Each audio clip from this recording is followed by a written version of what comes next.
Do you have a problem with being intimate? And I'm not talking about between the sheets. Intimacy. It's like a into me see. Intimacy not necessarily need to be between two people. Intimacy between you and your true you is also intimacy. So if you grew up in the environment where you had an addict or just dysfunctional family, which majority of us are, you might have a difficulty with intimacy and intimacy and accepting yourself or others. First, when you grow up, you learned out of survival that you need to behave the way the people tell you to behave. Otherwise, well, you will die, right? If they don't like you, they kick you out of the cave, you're not fed, you die. So you learned to behave the way they want you to behave. So in a way, it's not really you.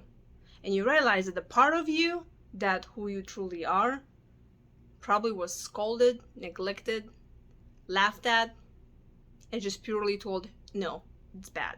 Don't you ever do this again. Don't you ever show that part of you.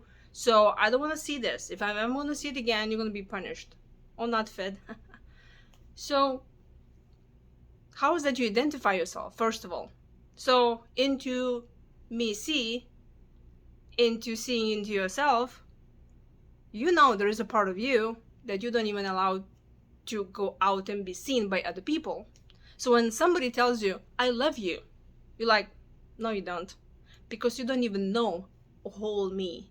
Probably there is this part of you that you're not even showing to that other person because your parents or caregivers told you that that part is wrong.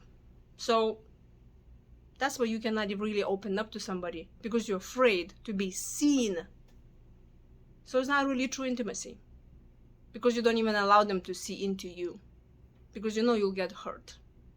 The same, it can go for any other feeling that you have towards that part of yourself that you can't expel out of your life.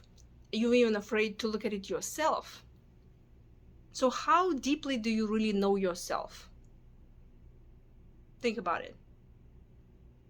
And then when you're really honest and authentic with yourself, then there's the second step. Then you need to be courageous enough to show that to other people. And then you can open up and you can show yourself to somebody else and then try to see into somebody else as well. Remember, everyone else that you see around you also have the parts that they want to hide, or they're hiding without even knowing it. So when you start judging somebody, do not be so harsh on them. Always ask one question. What made you to say so? What made you to behave that way?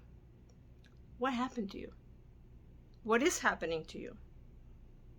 And here, you need to have compassion, because deep down we're all kind of suffering and trying to heal ourselves. So what I'm asking is to be patient and be tolerant and be loving towards yourself and others. And if you're under some relationship right now and you're being frustrated because the other person just don't get you, or they're not doing what you want them to do, it might be some other reasons that have nothing to do with you.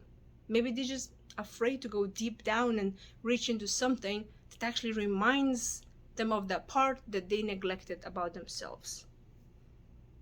Everything is much deeper in life when you just look at it first sight. So leave me a comment below and tell me, are you really not afraid to look into yourself? Are you courageous enough, or you need help with that?